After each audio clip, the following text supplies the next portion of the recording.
Jap Ji Sahib was written by Guru Nanak. I spent 10,000 hours with this book. It has lots and lots of notes over the pages. This is what it says on the cover of it. My soul, my purity, belongs to Wahe Guru. My victory belongs to Wahe Guru. In Indian it sounds like this. Wahe Guru Ji ka Khalsa, Wahe Guru Ji ki Fateh. Fateh is victory. Khalsa is the pure one. Wahe Guru, Wahe ecstasy. Guru, Gu, darkness, Ru, light. It doesn't have to be someone outside you. It can be someone inside you, the higher point of your consciousness that takes you from your own darkness to your own light. You know how much of light is inside you in every cell? Enormous amount. It gets captured with your negative attitudes, negative thoughts. But negativity is very important for our duality world. If you want to have a flesh, you need dark matter to condense. Light doesn't shape the dark matter, doesn't shape the form. Before the planet Earth, there were other civilizations made of light. I feel strongly my soul came from some deep, deep place in the universe, maybe other universe, other galaxy, where all of the all of the so-called life is shaped from just the color vibrations that fluently move into each other. You know, with the flower petals, that the petals are just the color and vibration. It's kind of like very tender, always like fluctuating, always like fluidly going into each other, kind of like making love non-stop all the time. Making love non-stop all the time. 17 years soon it will be to this channel, Zuni Blue, that recently began being called Rainbow Gold School of Life and Spirituality.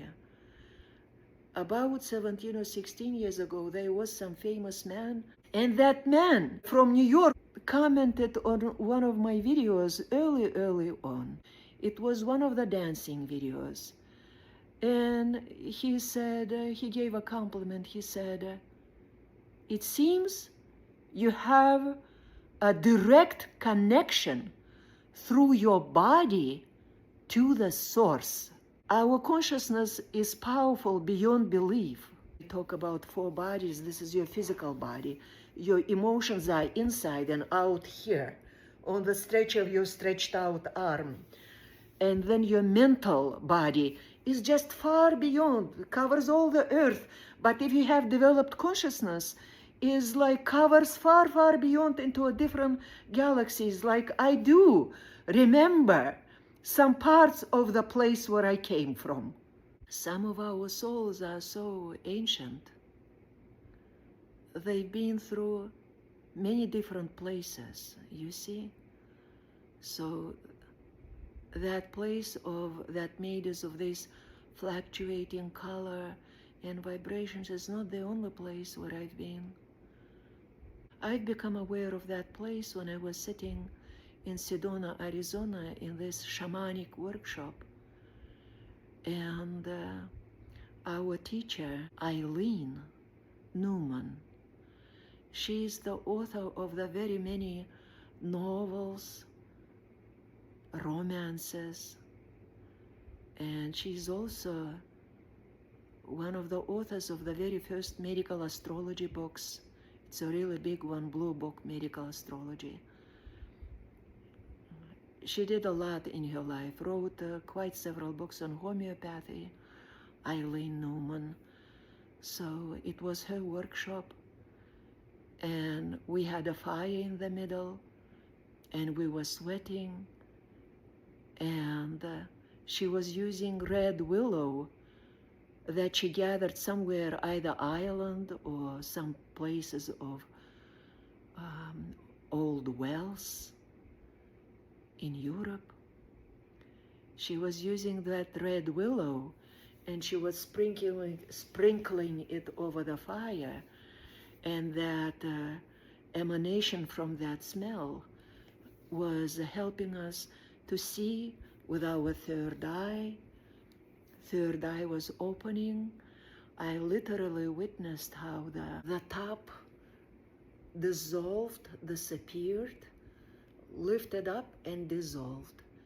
And there was just a blue sky of the very blue, starry sky, blue, starry sky. And my soul condensed into kind of like this very shiny blue drop, shiny, shiny blue drop. Oh my God, I have goosebumps. Because it connected to another story in my experience. So that oval blue drop, shiny drop, it flew, and I was asking where I came from. And in the glasses, it's my skylights. Skylights are reflecting in my glasses. So I came to this planet from far, far away. I was seeing that planet as a blue planet, but actually our planet Earth, because of so much water around it, is also called blue planet. But it was a different blue planet. I strongly feel it's not from our universe. It's not the planets around our sun. It was some other blue planet. It had that large ring, kind of like a Saturn has, you know, like when they drew the Saturn always with a ring. It had that kind of like shiny, but I was able to come like really in and really close and penetrate the layers and just get into the surface of that planet, and I saw flowers. And all of the flowers were made of flickering fire, flickering light. And the fire was very different colors. And the flowers were also kind of like really, they were huge by size. And it's like, you know, the flowers, their petals were frequencies of the, like very tender light. And it was always kind of like flickering tenderly, like this, you know. And but everything that you learn, you know, unless you sift it through yourself, through your own experience, it's nothing. It's really nothing if you don't sift it through your own experience. If it doesn't become your own. And to make it your own, you really have to meditate. Because without meditations, you know, because we are part of this flesh life on earth, we inevitably, from time to time, we get lost in this flesh life. And like even in this book, like this is what I said, there is a big five of the negative energies, and that is lust, anger, greed, pride, and attachment. With me, lust was only like a little period of my life. It's like, anger was probably a bit larger. There was time when I was like overpowered with strength, and that had to come this way or that way. I mean, there is a lot of ways how you handle the anger, including beating the pillows. I mean, with me, it wasn't that bad at all, but I would probably kind of like, you know, raise my voice.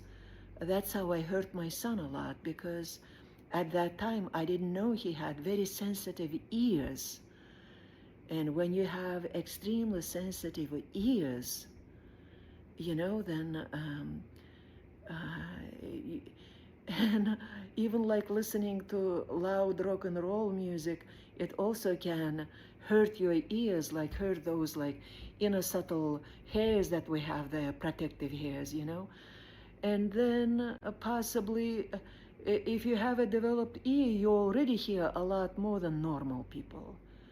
But then, if you hurt your ears that way, with the loud rock and roll music, then instead of ears and the protection that goes with those spirals inside the ear and inner ear, you know, it's like your gates are wide open. But also in the brain, if you smoke marijuana and abuse it, doing it too much, it opens the shields, yeah? There are curtains and curtains, there are veils and veils between the layers of consciousness. And it's best if you go slowly, slowly, slowly. Your consciousness expands, that you can handle in and out, here and there. But if it doesn't happen that way, then your ears are like wide open gates. And on top of that, your brain also doesn't filter really well. And everything comes in. What your neighbors think, their loud thoughts, come in. And they do overwhelm you a great deal.